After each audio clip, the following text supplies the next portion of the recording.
আজকে আমি তোদের শেখাবো কি টেন্স।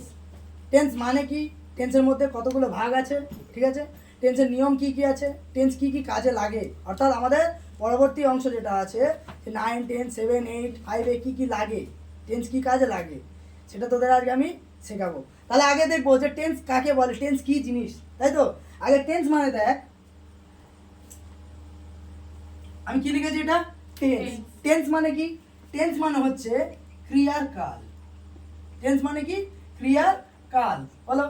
তাহলে আগে আমাকে জানতে হবে যে ক্রিয়াটা কি। তাহলে ক্রিয়া ইংরেজি কি, ক্রিয়া ইংরেজি হলো ভার, ভার। তাহলে ক্রিয়া ইংরেজি হলো ভার। তাহলে ভার কাকে বলে, আমি আগে কি দেখবো, ভার কাকে বলে। তাহলে ভার কাকে বলে, যখন কোনো কিছু কাজ করা বোঝায়।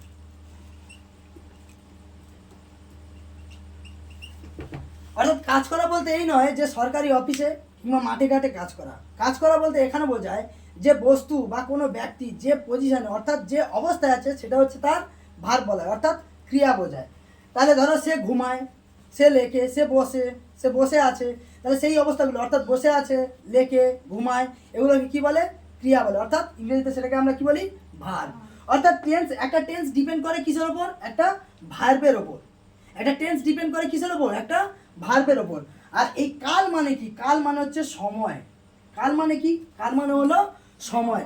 অর্থাৎ এই ক্রিয়া কখন কখন ঘটছে, এই ক্রিয়াটা অর্থাৎ যে কাজটা হচ্ছে সেই কাজটা কখন কখন করা হচ্ছে সেটার উপর ডিপেন্ড করবে কি একটা টেন্স। বোঝা গেল। এই টেন্সকে আমরা তিনটে ভাগে ভাগ করি। মূলত টেন্সকে কটা ভাগে ভাগ করি, তিনটে ভাগে ভাগ করি। কি কি,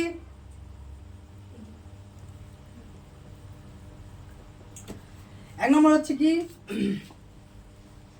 প্রেজেন্ট টেন্স, দু নম্বর কি পাস্ট টেন্স, আর তিন নম্বর কি ফিউচার টেন্স।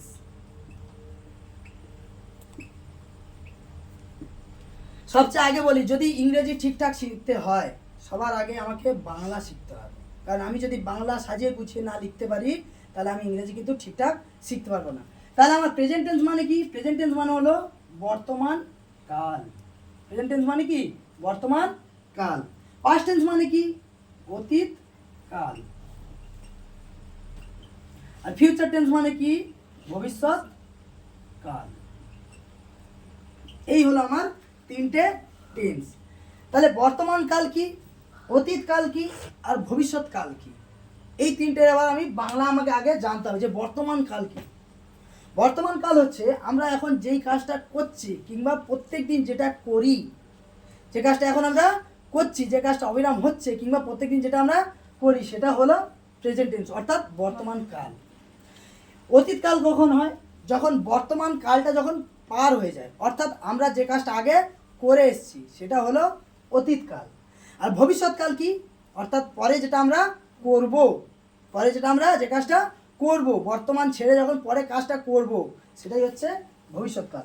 যেমন ধরো প্রেজেন্ট টেন্সে বর্তমান কালে আমি উদাহরণ দিতে পারি, প্রতিদিন সে স্কুলে যায়, হলো। তাহলে অতীতে আমি কি লিখবো, তখন আমাকে চেঞ্জ করতে হবে কিটা, আমাকে এইখানে ভার্ব চেঞ্জ করতে হবে, অর্থাৎ আমাকে ক্রিয়াটাকে কি করতে হবে, চেঞ্জ করতে হবে। কেন, এটা হচ্ছে প্রতিদিন স্কুলে যায়, সে প্রতিদিন কাজটা করে, বললাম যেটা প্রতিদিন কাজ করে সেটা কিসে হবে, বর্তমান কালে হবে। তাহলে এটাকে আমাকে অতীতে করতে গেলে কি করতে হবে, চেঞ্জ করতে হবে, ভার্বটাকে চেঞ্জ করবো আমি। তাহলে সেখানে যায় থেকে কি লিখবো, সে স্কুলে গিয়েছিল, সে স্কুলে গিয়েছিল। তাহলে এই প্রতিদিনের জায়গায় কি লিখবো, তাহলে কি লিখবো, গতকাল, গতকাল স্কুলে গিয়েছিল। তাহলে এই জায়গাটা কি হলো, ভার্ব চেঞ্জ হয়ে গেল, অর্থাৎ ক্রিয়াটা আমি পরিবর্তন করলাম। এখানে যায় এটা কি হবে, বর্তমান হবে, এটা কিসে হবে, প্রেজেন্টে হয়ে গেল। আর এটা কিসে হলো, এটা হলো পাস্টে, হলো। বোঝা গেল। এবার ফিউচার, ফিউচার মানে কি, তাহলে ভবিষ্যৎ, যেটা পরে হবে। সে কালকে স্কুলে যাবে, সে কালকে কি হবে, স্কুলে যাবে। তাহলে চেঞ্জ কোথায় হলো, সেই ভার্বের কাছেই চেঞ্জ আছে, সেই ভার্বের কাছে চেঞ্জ আমি করেছি। বোঝা গেল?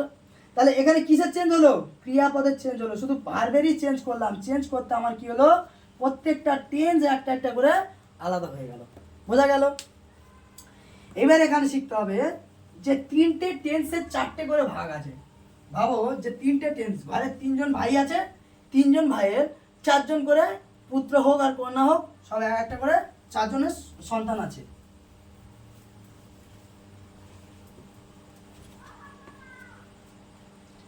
যেমন হলো 1 নম্বর কিসে? ইনডিফিনাইট হলো। 2 নম্বর কি? কন্টিনিউয়াস। তাহলে প্রথম হলো ইনডিফিনাইট, দ্বিতীয় হলো কন্টিনিউয়াস, তৃতীয় হলো পারফেক্ট। কি হলো? পারফেক্ট। আর 4 নম্বর কি? Perfect continuous. Perfect continuous. এটা কাদের কাদের বললাম? তিনটে টেন্সের ক্ষেত্রেই এটা আছে। একটা প্রেজেন্টের ক্ষেত্রে আছে, একটা পাস্টের ক্ষেত্রে আছে, আর ফিউচারের ক্ষেত্রেও এই চারটে আছে। সবার ক্ষেত্রে এই চারটে কিন্তু সবার আছে। এর আছে, এর আছে, এর আছে, এরও আছে। এর ক্ষেত্রে এটা আছে, এটা আছে, এটাও আছে, এটাও আছে। সবার ক্ষেত্রে চারটে করে আছে। এবার আজকে তোদের শেখাবো যে ফার্স্ট আমাকে শিখতে হবে যে ইনডিফিনাইটের বাংলাটা কি। ইনডিফিনাইট মানে হচ্ছে সাধারণ। ইনডিফিনাইটের বাংলা হলো কি? সাধারণ। কন্টিনিউয়াসের বাংলা কি? কন্টিনিউয়াসের বাংলা হলো ঘটমান, অর্থাৎ যে জিনিসটা ঘটে চলেছে, এটা মাথায় রাখতে হবে। কন্টিনিউয়াস টেন্স করতে গেলে কি করতে হবে? যেটা ঘটে চলেছে সেটাই হচ্ছে ঘটমান। পারফেক্ট মানে কি? পুরা ঘটিত। পারফেক্ট মানে কি? পুরা ঘটিত। আর পারফেক্ট কন্টিনিউয়াস মানে, পারফেক্ট মানে তাহলে পুরা ঘটিত হলো, আর পারফেক্ট কন্টিনিউয়াস মানে কি? পুরা ঘটিত ঘটমান। এবার যদি যদি ইনডিফিনাইট প্রেজেন্ট ইনডিফিনাইট টেন্স হয় তাহলে কি হবে? সাধারণ বর্তমান কাল। যদি পাস্ট ইনডিফিনাইট টেন্স হয় তাহলে কি হবে? সাধারণ অতীত কাল। হলো। পরপর এরকম চারটে ভাগ আছে। আজকে তোদের তাহলে কি শিখতে হবে? Present indefinite tense. কারণ আমরা যদি কাজটা এখন করি তবে 2 মিনিট পর হোক, 1 সেকেন্ড হোক, 3 সেকেন্ড হোক, কিছুক্ষণ পরে সেটা কিসে হবে? অতীতে হবে। কারণ কাজটা এখন করলে পরে সেটা কি হবে? সেটা অতীত হবে। আর পরের জন্য যেটা যাব সেটা হবে ভবিষ্যৎ।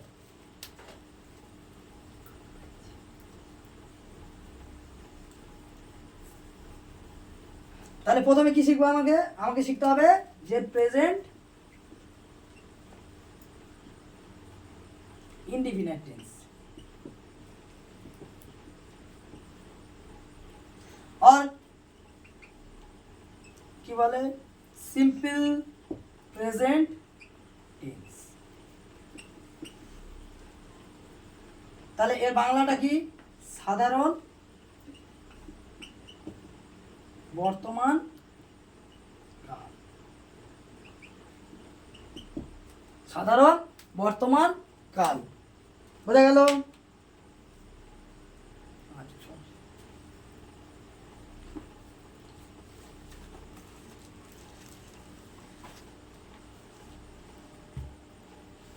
আচ্ছা, আমাকে এবার দেখতে হবে যে বাংলাটা আমাকে শিখতে হবে যে সাধারণ বর্তমান কাল কাকে বলে।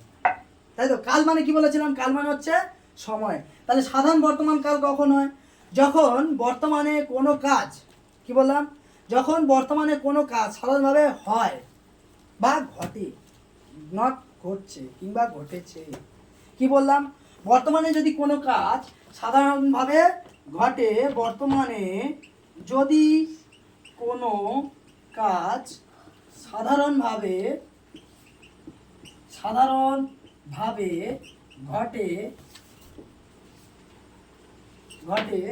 বা হয়, তখন সাধারণ অতীতকাল, বর্তমান কাল বলে।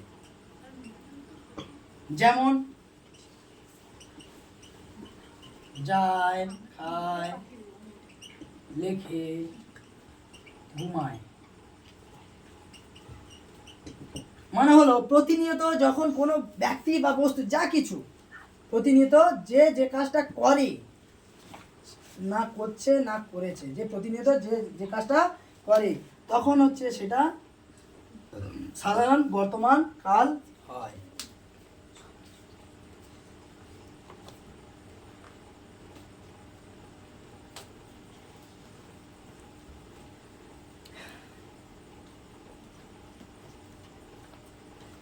এগুলো কি জন্য করাচ্ছি? যাতে আমরা বাংলায় ট্রান্সলেট অর্থাৎ বাংলা থেকে ইংরেজিতে আমরা সেটাকে অনুবাদ করতে পারি, ঠিক আছে? যাতে আমরা ট্রান্সলেট করতে পারি তার জন্য এই টেন্স শিখতে হবে, আর না হলে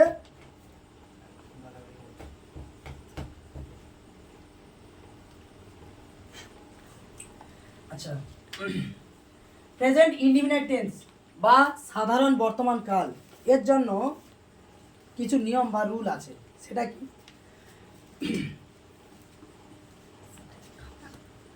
ফার্স্ট আমাকে দেখতে হবে সাবজেক্ট। কি আছে? প্রথম আছে আমার সাবজেক্ট। সাবজেক্ট মানে কি? সাবজেক্ট মানে হলো কর্তা। সাবজেক্ট মানে কি? কর্তা।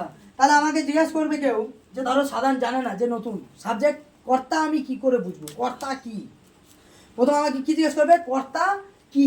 কর্তা হলো যে কাজটা করে, বাক্যের মধ্যে যে কাজটা করে। সাপোজ আমি স্কুলে যাচ্ছি, আমি কোথায় যাচ্ছি?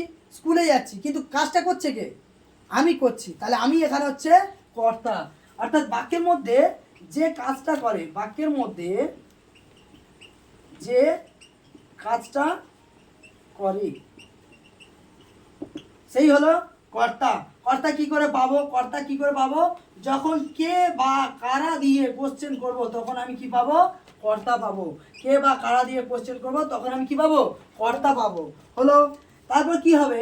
এই সাধারণ বর্তমানকালে অর্থাৎ সিম্পল প্রেজেন্ট টেন্সে কি হয়? সাবজেক্টের পর একটা কি বসাই? মেন ভার্ব বসাই। Main verb. মেন ভার্ব মানে কি?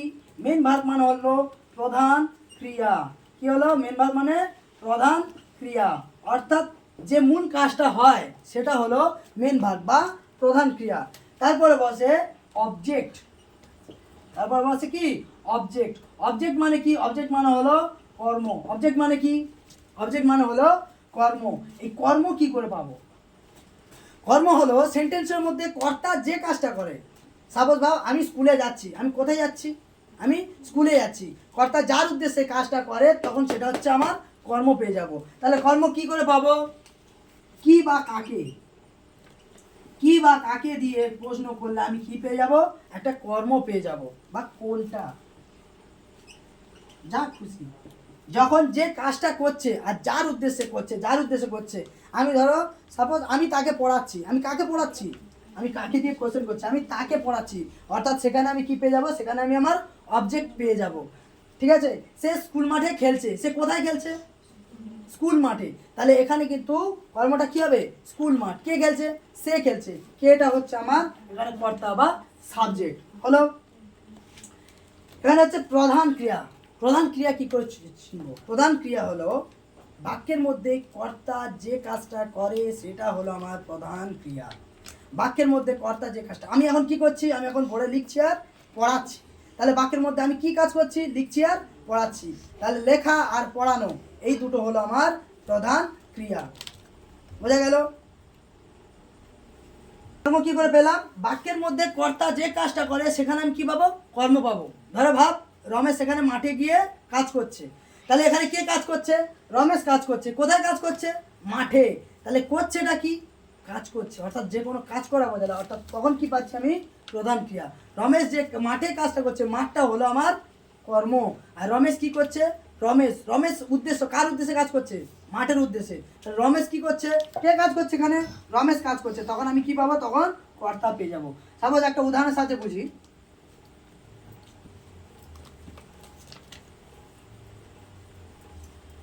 আমি সাধারণ বর্তমান কাল শেখাচ্ছি, অতএব এখানে করছে অর্থাৎ করিতেছে কোনো মিনিং আসবে না। অর্থাৎ প্রতিদিন যে কাজটা করে বা প্রতিনিয়ত যে কাজটা করে সেটুকুই আমি বোঝাবো। এখানে কোনো করছে টরছে হবে না। ধরো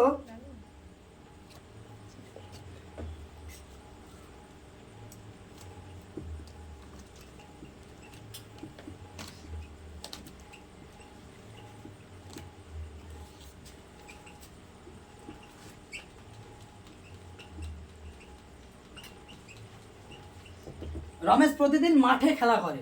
তাহলে আমি কি বলেছি? ফার্স্ট আমাকে কি করতে হবে? শিখতে হবে যে রমেশ মানে অর্থাৎ এখানে কর্তাকে রমেশ। কে খেলা করছে, আমি কি বলেছি, কে বা কারা দিয়ে কোশ্চেন করলে আমি কি পাবো, একটা সাবজেক্ট। তাহলে আমি ফার্স্ট এখানে আমি সাবজেক্ট লিখে দিলাম। তারপর কি বসে আমার, মেন ভার্ব বসে সাধারণ বর্তমান কাল অনুযায়ী, অর্থাৎ সিম্পল প্রেজেন্ট টেন্স অনুযায়ী আমাদের কি বসে, একটা মেন ভার্ব বসে, অর্থাৎ প্রধান ক্রিয়া বসে। তাহলে প্রধান ক্রিয়া কি, খেলা করে, তাই তো, কারণ সে কি কাজটা করছে, এখানে খেলা করছে, অর্থাৎ প্রধান ক্রিয়া কি এটা। তাহলে আমি এটা মেন ভার্ব লিখে নিলাম। তারপর কি বলছে, ওইটুকু বাদ দিয়ে আর যেটুকু থাকবে সেটুকু হচ্ছে, এই মাঠটা হচ্ছে মূল অবজেক্ট। মূল অবজেক্ট বলতে অবজেক্টের দুটো পার্ট থাকে, একটা হচ্ছে মেজর আর একটা হচ্ছে মাইনর, যেটা হচ্ছে প্রধান আর একটা হচ্ছে কি মুখ্য, একটা গৌণ, দুটো থাকে, একটা হচ্ছে মুখ্য একটা হচ্ছে গৌণ। এখানে এটা হচ্ছে মূল অবজেক্ট, ঠিক আছে। আর এই প্রতিদিনটা এটাকে অবজেক্ট কেউ ধরে, কেউ বলে রিমেনিং পার্ট, অর্থাৎ সেন্টেন্সের মধ্যে বেঁচে যাওয়া অংশ, এটাকে কেউ বলে রিমেনিং পার্ট, অর্থাৎ অবশিষ্ট অংশ, অবশিষ্ট অংশ। তাহলে আমার এখানে কি অবজেক্ট, এটা সাবজেক্ট, এটা মূল ভার্ব অর্থাৎ প্রধান ক্রিয়া, আর এটা কি আছে, রিমেনিং পার্ট অর্থাৎ অবশিষ্ট অংশ। তাহলে এই অবশিষ্ট অংশ তুই সামনে দিতে পারিস, মাঝখানে দিতে পারিস, যেখানে খুশি ব্যবহার করতে পারিস। তাহলে আমাকে ফার্স্ট আছে কি সাবজেক্ট, তাহলে রমেশ সাবজেক্ট হবে তো।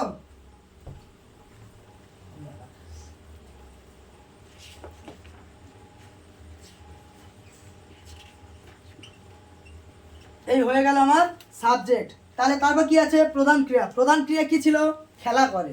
তাহলে খেলা করে ইংরেজি কি, প্লে। এখানে কি প্লে হবে না, এখানে প্লে হবে না। এর সাথে কি যুক্ত করতে হবে, এস বা ইএস যুক্ত করতে হবে, এর সাথে এস বা ইএস যুক্ত করতে হবে। কেন হবে এটা পরে বলছি। এখানে কি হলো, এটা হলো সাবজেক্ট, এটা হলো মেন ভার্ব, আর সঙ্গে কি আছে, প্রতিদিন মাঠে খেলা করে, তাহলে প্লে ইন দ্য ফিল্ড, তাই তো। এখানে তারপর কি লিখবো, এভরিডে। এভরিডে মানে হচ্ছে প্রতিদিন।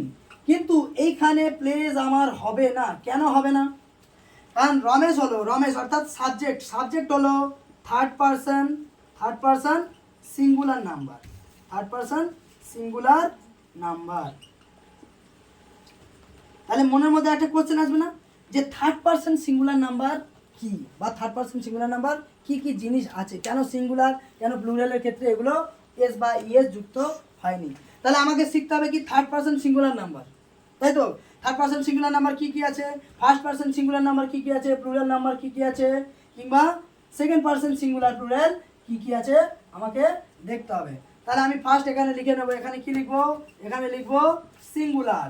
সিঙ্গুলার মানে কি, সিঙ্গুলার মানে হলো এক বচন, সিঙ্গুলার মানে কি বলে এক বচন। আর প্লুরাল, প্লুরাল মানে কি বহু বচন, প্লুরাল মানে কি রে, বহু বচন, তাই তো। আচ্ছা, সিঙ্গুলার মানে যে এক বচন, এক বচন মানে কি একমাত্র শুধু একটাকেই বোঝাবে। আর বহু বচন মানে কি একের বেশি, অর্থাৎ একের বেশি, সেটা দুটো হতে পারে, তিনটে হতে পারে, 10টা হতে পারে, 1000টা হতে পারে, সবসময় কি হবে, একের বেশি হবে, তখন হচ্ছে সেটা আমার বহু বচন হবে। বোঝা গেল। তাহলে প্রথম আসে আমার ফার্স্ট পারসন।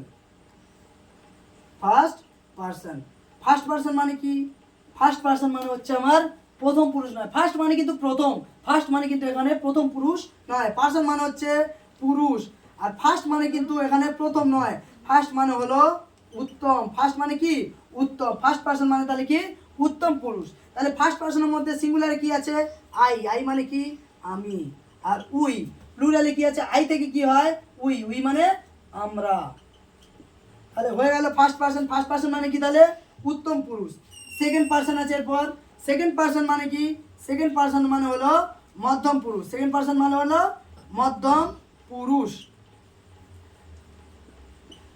মধ্যম পুরুষ। তাহলে মধ্যম পুরুষের মধ্যে কি ইউ, আর এপারেও ইউ হবে, ইউ মানে শুধু তুমি হয় না, ইউ মানে যখন প্লুরাল বোঝাবে তখন হবে তোমরা, হলো।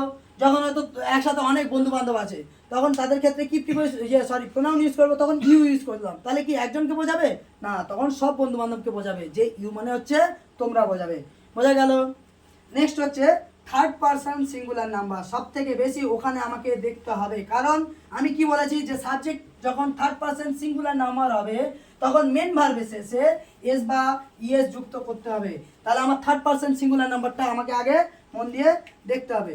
তাহলে থার্ড পারসন যদি আমি লিখি, এখানে ধরো সিঙ্গুলার,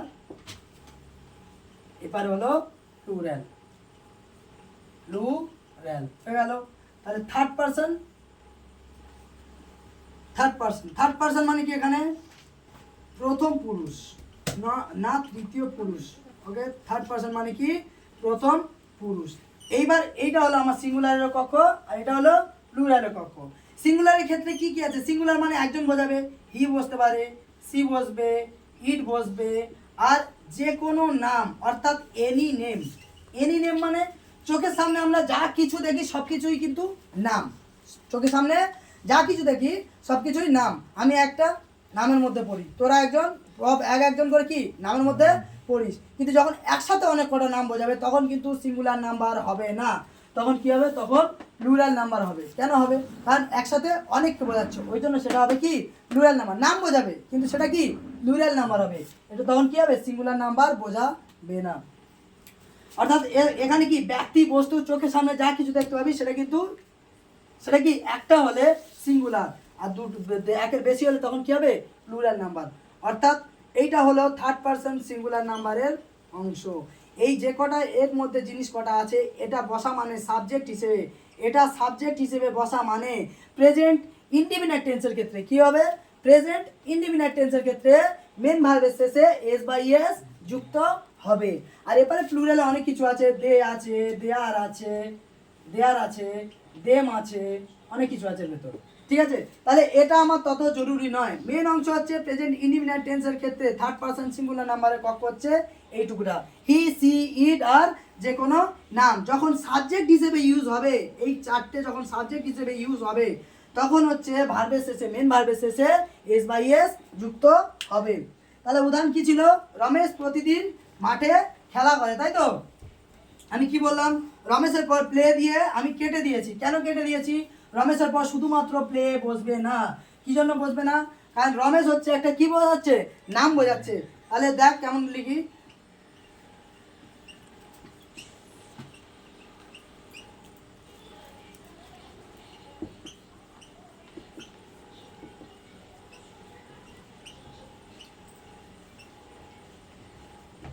হলো Ramesh plays in the field everyday. কেন প্লেস করেছি? বললাম রমেশটা কি ছিল? Third person singular number, third person singular number, তাই তো? যার জন্য ভার্বের শেষে কি যুক্ত করেছি? একটা এস যুক্ত করেছি।